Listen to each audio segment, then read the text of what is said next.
நேற்று சட்டமன்றத்தை பற்றிய பேச வேண்டியது கொஞ்சம் இருக்குது. சபாநாயகருக்கே சங்கடத்தை ஏற்படுத்துகிற விஷயங்கள்லாம் கூட நேற்று நடந்தது. சட்டமன்றம் இதோட மோசமாக நடந்திருக்குது, உண்மைதான். இப்போ நேரலை வந்துடுச்சு. திமுகவினர் அவங்க வேலையை காமிச்சிக்கிட்டே இருக்கிறாங்க. அதெல்லாம் ஓகே. தாவேகால அமைச்சர்கள் என்ன பண்ணுறாங்க? இது ஒன்று இருக்குல்ல, 2 பேரை தவிர. ஒரு விஷயம் பேசுகிறோன்னா பேசி முடிக்கும் போது ஒரு நாட்டு வைக்கிறாங்க, இல்லாட்டி ஒரு ஜாட பேச்சு பேசுகிறாங்க, அதை ப்ரொவோக் பண்ணுற மாதிரி பேசுகிறாங்க. அதில் இருந்து வாதம் ஓட ஆரம்பிச்சு அப்புறம் அதுக்குள்ளே போய் பேசினுக்கிறாங்க. அப்போ என்ன ஆகுது?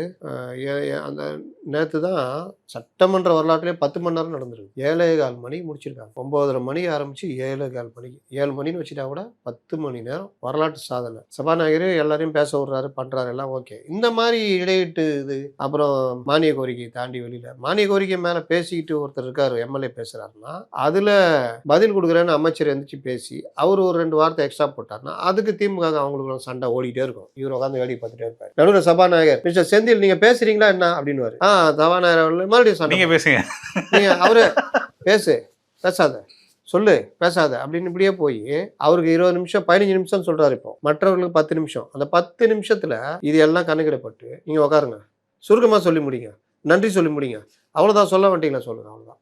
மீதி தொகுதி பிரச்சனை அது நீங்கள் மனுவாக கொடுத்துருங்க, நான் கொடுத்துருவேன். இப்படி போகுது. அப்போ என்ன ஆகுதுன்னா மக்கள் மன்றன்றது மக்கள் எரிச்சலாக வர்ற. நேற்று நான் பார்த்தது இன்னொரு ஒரு கொடுமை. இங்கேருந்து நிர்மல்குமார் ஒரு மேட்டரை கிளப்பி விட்டார். எது?